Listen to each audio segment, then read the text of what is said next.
chairman of Stagwell, here with Linda Yaccarino and an assembled group of about 25 CMOs of major corporations here at CES during the CES to really see the latest in technology.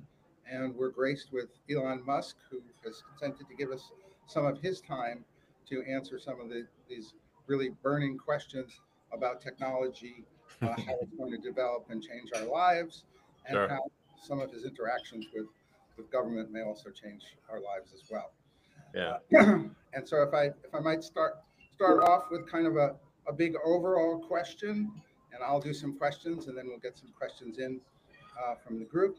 Sure. You know, I have to say that I've been actually a Tesla owner for many years. Oh, Since great. Thank you. uh, You're clearly someone of great taste and of manner. well, I will say that I drove from Miami to Fort Lauderdale to meet my brother for dinner, about 40 miles. And I did not touch, oh, well, I touched the wheel. But let me tell you that the Tesla drove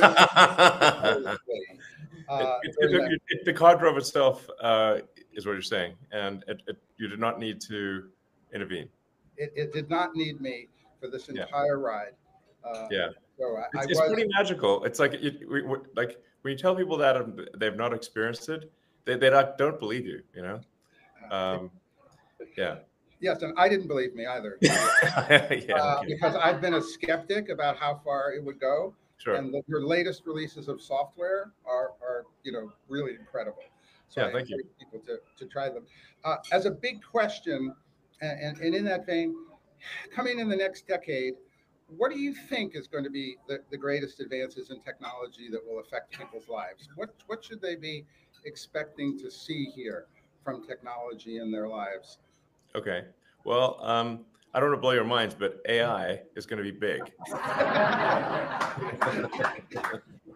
I feel confident in that prediction. Well, but the funny thing is, if you go back even 5 years ago, certainly 10 years ago, if 10 years ago, even 15 years ago, I was saying AI is going to be like this massive thing that has deep super intelligence, smarter than the smartest human. People thought I was kidding. And they thought that that's ridiculous. There's no way a computer is going to be smarter than a human and be able to do all these complicated things. And now, the latest AIs are able to pass complicated tests better than most humans. Like they can pass the medical test better than like 80% of doctors or something. They can AI can diagnose radiography better than most people who've been doing it their whole life. So that's just accelerating. Obviously, I think probably if you haven't seen Jensen's talk, it's excellent, and it really shows how much AI is advancing, and it's advancing on the hardware front, on the software front, in terms of data. There's like the new sort of thing is synthetic data, because we've actually run out of all the books, and you literally run out of you take the entire internet and all books ever written, and all interesting videos, like you don't need 1,000 cat videos that are exactly the same, but all the interesting videos, and you sort of distill that down into tokens, essentially bits of information, and we've now exhausted all of basically the cumulative sum of human knowledge has been exhausted in AI training. That happened basically last year.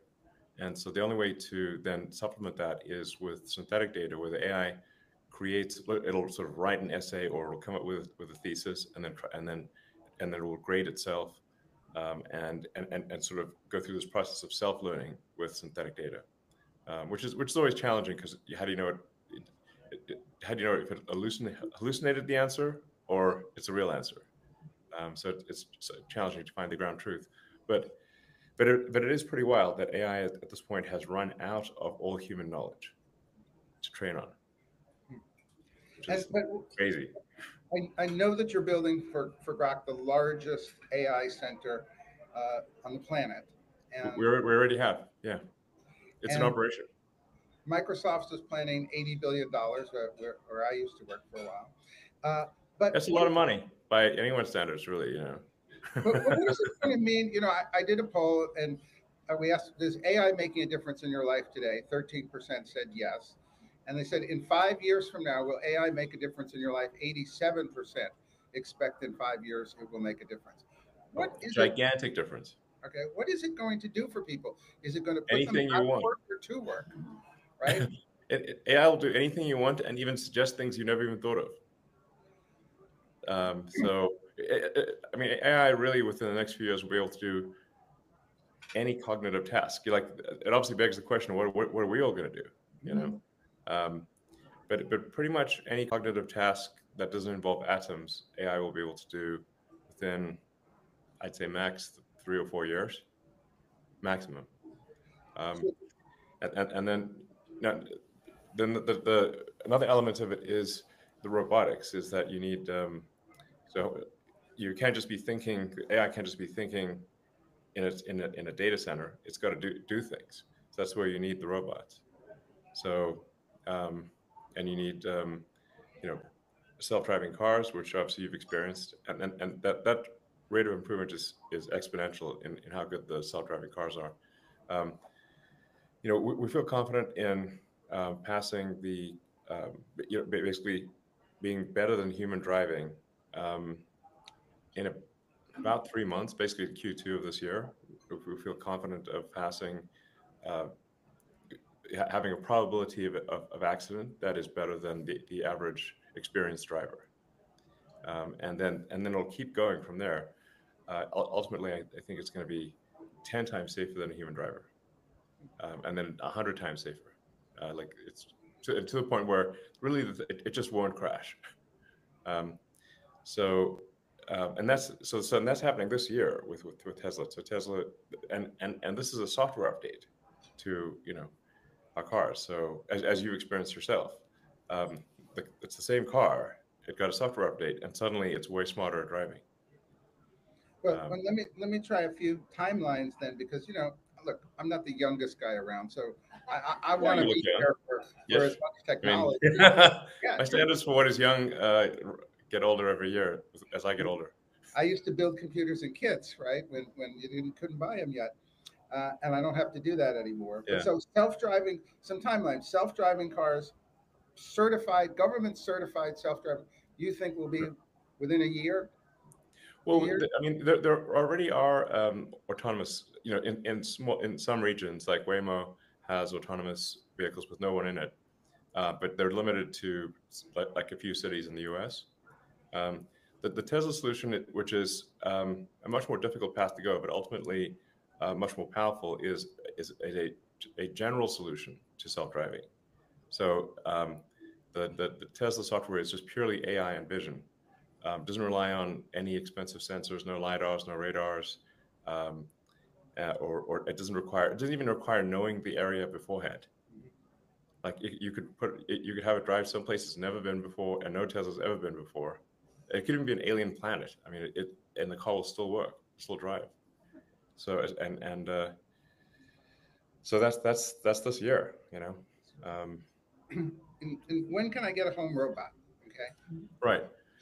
Well, so that's the other element, is our humanoid robots. So I think probably most people, if not everyone, would like to have their own personal C3PO R2D2, Mhm. and I actually think humanoid robots will be the biggest product ever in history by far.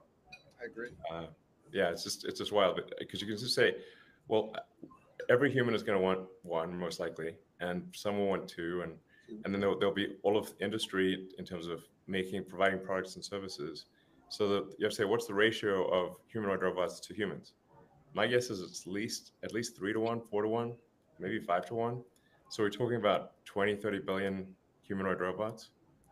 Um, and you know, it's not even clear what money means at that point, or if there's any meaningful cap on the economy. I think at that point, assuming that things haven't gone awry, you know, in the good AI scenario, I think we won't have universal basic income. We'll have universal high income. So do you think 5 years for my first robot or? Well, for Tesla, Optimus robot really is it's unless somebody's got something secret we don't know about, our Optimus robot is the most sophisticated humanoid robot in the world. Um, it's got a hand that has 22 degrees of freedom. It looks and feels like a human hand. Um, and we're aiming to have several thousand of those built this year. Initially, we'll test them out at Tesla factories. Um, but then, assuming things go well, we'll 10x that output next year. So we'll aim to do maybe 50 to 100,000 humanoid robots next year, and then 10x it again the following year. It's like 500,000 robots in 3 years. That's a lot. That is a lot. Yeah. I was And telling you- you guys, like, well, maybe we should think of this in terms of Roman legions. How many legions of robots will we have? Like a Roman legion is 5,000 So troops. Or something like that. when will we have a colony on Mars? Well, I think we'll be able to send the first uncrewed spacecraft to Mars in 2 years. So Earth and Mars synchronize every 2 years. And so we're at a synchronous point right now. So then the next one will be in roughly 2 years from now. And then there'll be 2 years from then, there'll be another one. So for the first trip, obviously, we want to make sure that we can land Starship without crashing. Like we need to prove that we can land Starship on Mars without incrementing the crater count. And if those land safely, then maybe on the next trip we would send people, and then hopefully that would grow exponentially. So eventually there will be thousands of Starships going to Mars. And I might have this like really cool visual like Battlestar Galactica or something, the sort of colony ships departing all together. With these like bright points of light in space. I think it looked really cool.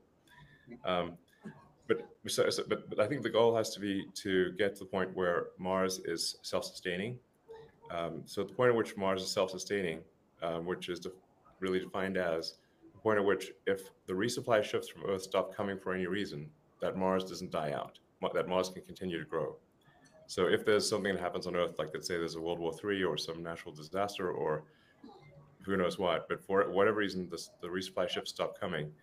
If Mars can still continue to survive, then the probable lifespan of civilization is dramatically greater.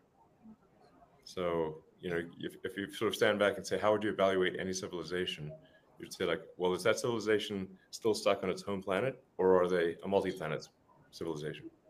And we don't want to be one of those lame one-planet civilizations. Okay, we're gonna have a respectable outcome here.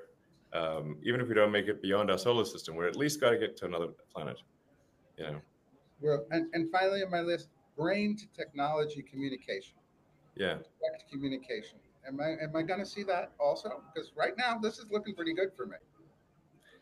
Yeah. So we've got Neuralink. We've got now three humans with Neuralinks implanted, and they're all working well.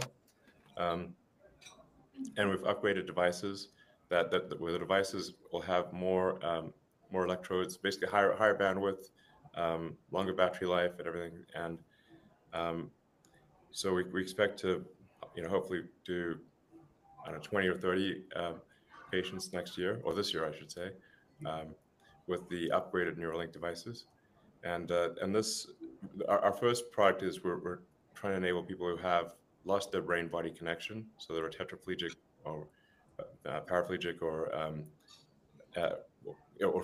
basically, like you can imagine, like say Stephen Hawking. If Stephen Hawking could communicate as fast or even faster than a normal human, that would be transformational.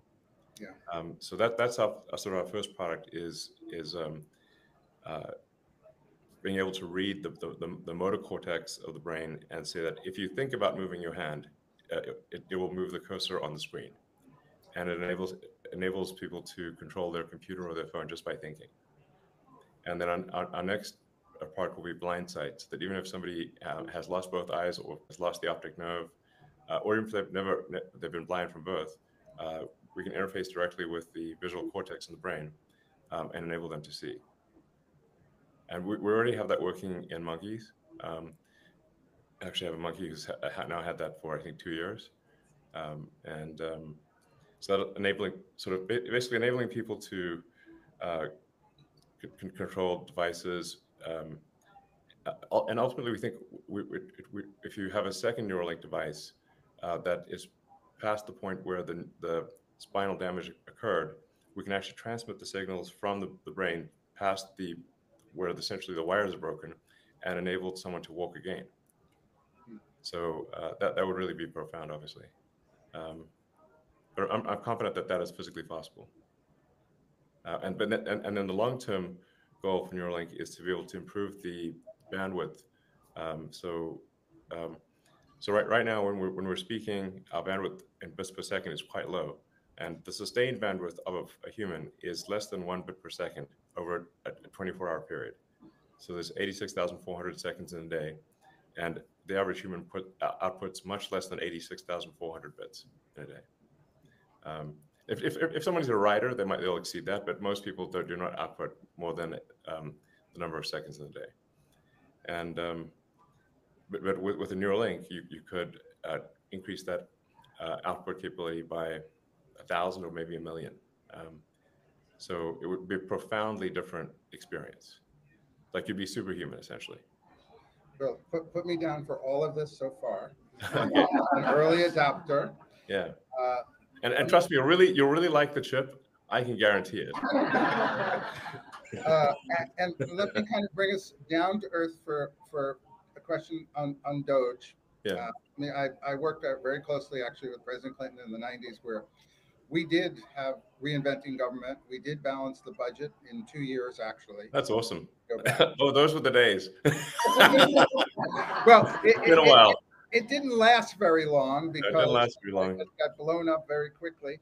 Have you identified some cuts that you're really looking at that you think will be successful? Do you think the $2 trillion is a realistic number now that you're looking more closely at it? Yeah, well, I think we'll try for $2 trillion. I think that's like the best case outcome, but I do think that you kind of have to have some overage. I think if we try for $2 trillion, we've got a good shot at getting one. And if we can drop the budget deficit from 2 trillion to 1 trillion, and kind of free up the economy to have additional growth, such that the output of goods and services keeps pace with the increase in the money supply, then there will be no inflation. Right. So that I think would be an epic outcome. And in terms of saving money in the government, well, as you know, it's a very target-rich environment for saving money. Like if you look at any direction, it's like people's like, where will you find places to save money? I'm like, it's like being in a room full of targets. Like you could close your eyes and you can't miss. So there's just a lot of waste in government because, especially the federal government, you just got a situation where the checks never bounce. Like they've got like the infinite money computer, and then the people that spend the money are not the people. It's not their money. It's very very hard for people to care about spending someone else's money. Yeah. And then even if I know people in the government who do care about, on just as a matter of principle, spending money effectively, and they try to do so, and they can't. The system prevents them from doing so, and they even get told to do crazy things. As again, it probably sounds familiar, where you get towards the end of the budget cycle, and they're told to spend up to their budget, and even on nonsense stuff, because if they don't spend their budget, the budget gets reduced. So it's actually sort of a perverse incentive to waste money, and then they kind of get punished for not wasting money. So it's just totally bananas. Well, I agree. You will find, I did a mathematical analysis in terms of how government used to do things. So if you take the Brooklyn Bridge or the Lincoln Tunnel and you adjust it for inflation, the infrastructure bill should actually get you 4,000 adjusted Lincoln tunnels, which of course it's not, because government is not as efficient as it used to be. No, exactly. Essentially, that we've had an accumulation of laws and regulations that make basically any large project essentially illegal. um, and even if you try to do it, you've got to satisfy. You've got to spend way more money on the paperwork than on the thing itself. So and then it gets delayed, and so there's an element of like Doge which is very important, which is looking at regulations and getting rid of ones that where the harm is worse than the good. Like you say, like, well, any given regulation, it's like, okay, there's some amount of good, some amount of harm, but what's that ratio? Is it like, and there's a lot of regulations where frankly they're completely nonsensical. And we want to get rid of nonsensical regulations that do not serve the public good. Well, Linda Yaccarino in her keynote here mentioned the Doge thing, and she got enormous applause. So I think the country is really waiting to see this effort. They're behind it. They're optimistic. Let me try to get in one more topic here before I get one or two other questions out there, which is obviously Mark Zuckerberg made an amazing 180-degree turn. Yeah. That's cool. What's your reaction to what he did, and his acknowledgement, frankly, that the government was in fact censoring things, or he was censoring things, or the government, or some combination thereof? Yeah, I mean, there's no question. I mean, 1,000% the government was censoring things. We know that for a fact from the Twitter files. I mean, some of the stuff was like pretty illegal, frankly. I mean, the FBI had this portal into Twitter where they could spy on anything and censor anything, and had a 2-week auto delete. So we don't even know what they did, except that they had immense power to do whatever they wanted, which doesn't sound legal. That sounds pretty crazy. And there was also a lot of self-censoring, and I don't know. There was just a lot of censoring going on, and I think I feel very strongly that you have to have freedom of speech to have a functioning democracy. If you don't have freedom of speech, freedom of expression, then how do you know what's really going on? And if you can't make an informed vote, then you don't have a real democracy. So it's that's incredibly important to I think listen to the wisdom of the founders of the country and say, why did they make that the First Amendment?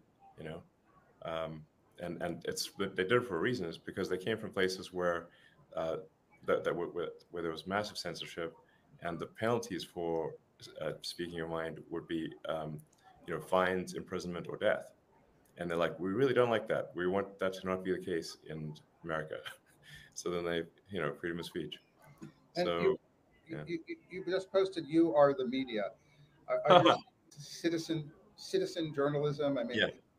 Really becoming more and more important in this age of media, and you see it with the wildfires here. Yeah, exactly. It really takes the citizens to report and tell people. Yeah. What's happening. Yeah, actually, you can think of it like before the internet, you kind of had to have the what I call legacy media, of which is you had to have some aggregation points where you'd have reporters go and find things out. Then they would go to their office. They would write up articles. They would then print those articles on paper. That paper would then be distributed. And it was kind of the only way to know what was going on. But it was very slow, especially in the old days.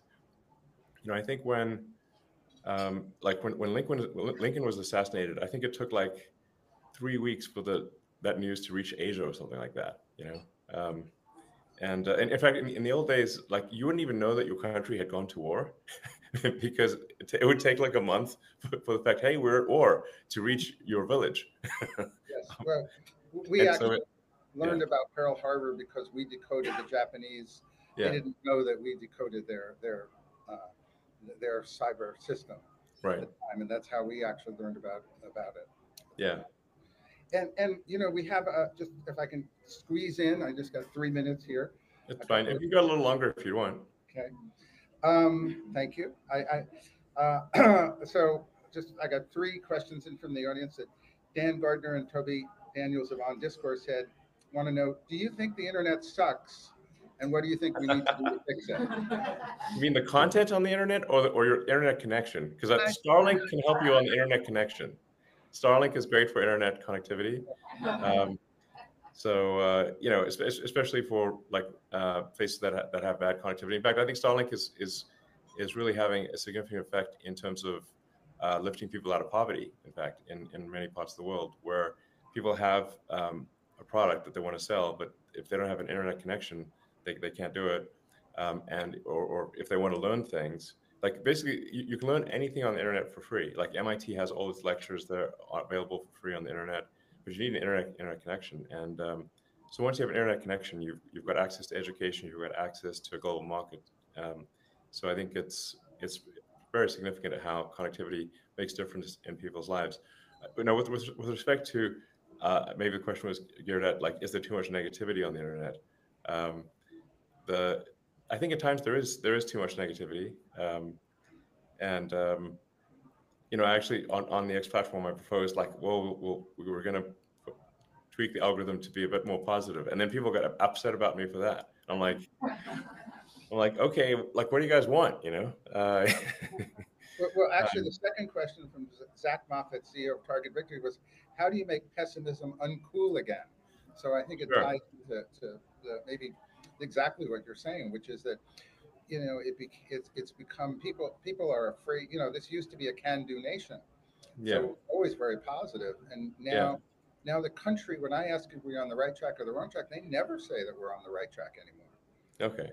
There is an Well, I hope hopefully hopefully with this you know I'm actually pretty optimistic about the next 4 or 5 years. I think I think we have the potential for a golden age. Um, so we need to. It's very important to get rid of the mountain of regulations that are holding things back. And I don't mean there's some good regulations, but there's just so much that we just can't get anything done. I mean, you take sort of the California wildfires, for example. Um, we really need to have fire breaks, and we need to clear the brush back away from houses, um, and uh, and we need to make sure the reservoirs are full. These are all kind of obvious things, but due to a bunch of environmental rulings, you can't actually do that in California. So they're not allowed to do the fire breaks, and they're not allowed to push the brush back away from houses, because it might hurt some like red-legged frog or something like that. There's like some sort of creature that usually a creature you've never heard of that is preventing this from occurring. Um, there's like this fish called the smelt, for example, so we have far more freshwater runoff into the ocean than we should really, and on the theory that it helps this one little fish that likes a slightly briny freshwater saltwater mix, and if we keep more freshwater, then the smelt fish will not be happy. But there's no actual evidence that the smelt fish is going to be unhappy if we keep a bit more fresh water. In fact, so we should keep more fresh water, keep the reservoirs full, and just have some sensible fire breaks and move the brush away from houses. That's just an example of like we've saved a lot of trouble, a lot of tragedy in LA if we'd done that. Um, so and yeah, and I think AI and robotics is going to lead to a higher standard of living for people beyond what they can imagine. So um, well, I think we're going and to have AI doctors in medicine that are pretty incredible. So that's the final question. She says from Catherine Heritage. If I got that right. If all the robots and everything frees up time for humans, what is it they will do with that time, or what can we ask them to do with that time? And I think that's a yeah, question that rounds out the circle of technology. yeah, I guess it would be a bit like being retired. Um, um, I mean, now this will take a few years, but at some point, if as AI and robotics get better, eventually AI will be able to do everything that humans can do. So any task you do will be optional, like it'll be like a hobby or you know. So now it does beg the question: will our lives have meaning if the computers and the robots can do everything better than we can? And That is that is a real question. I do wonder about that myself, and that's why we need the Neuralink, so we can enhance human capabilities, so we can keep up with the machine. Um, yeah, Well, I just want to thank you for, well, this obviously incredibly optimistic view about technology and where it's going. I feel reassured that the kind of leaps that are going to be made, particularly what you're working on, are just incredible in the next few years, not decades away, but right. you Really, really, very you close. really talked in terms of years Yeah, consistently, and I'm very thankful for that. And I think that that's, absolutely tremendous message here at the, where we are in Las Vegas, kind of studying what technology is going to be available to people. And really, again, thank you for the tremendous role in opening up free speech, and for the role that X and, Linda is playing in terms of that. I know that we're working to get full recognition by everyone of the platform as it should be, because free speech is, I think, the proper way to go. yeah. I think on balance it's good. And one of the things I try to create conceptually with the X platform is like it's like a global consciousness. It's like collective consciousness of humanity. Now, if you have a collective consciousness of humanity, well, you're going to get every aspect of humanity, good and bad. That's just naturally what happens. Um, so, but I hope I do want it to be a good and productive thing, and have this. The aspiration is to maximize unregretted user minutes. So, like, you spend time on the platform. It's like, well, but did you regret it or not regret it? And we want to maximize unregretted user time. Well, and I always go back. I always say that everything in technology was either in the Jetsons. Uh, Right. Lightning Jetsons. it's either in Star Trek or the Jetsons, more or Yeah. less, right? And but the one thing that was never predicted in any book that I could find is social media.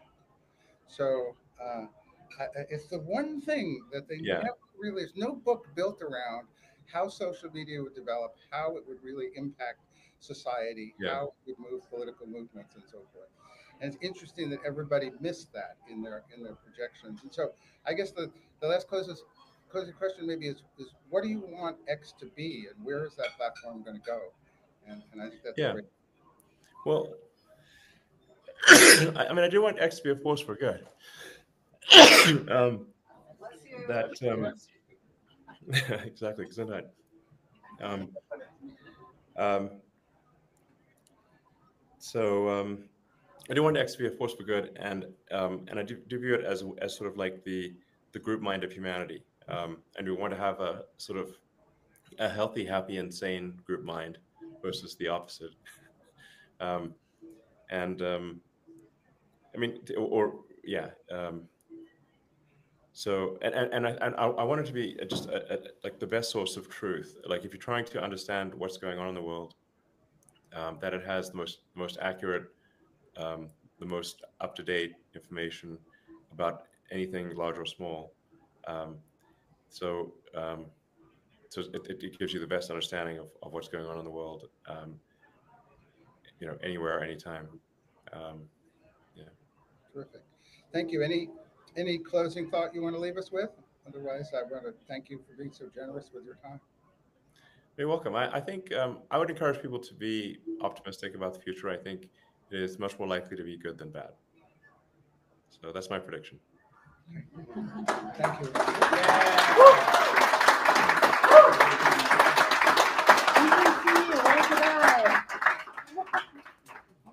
All right. Thanks, guys.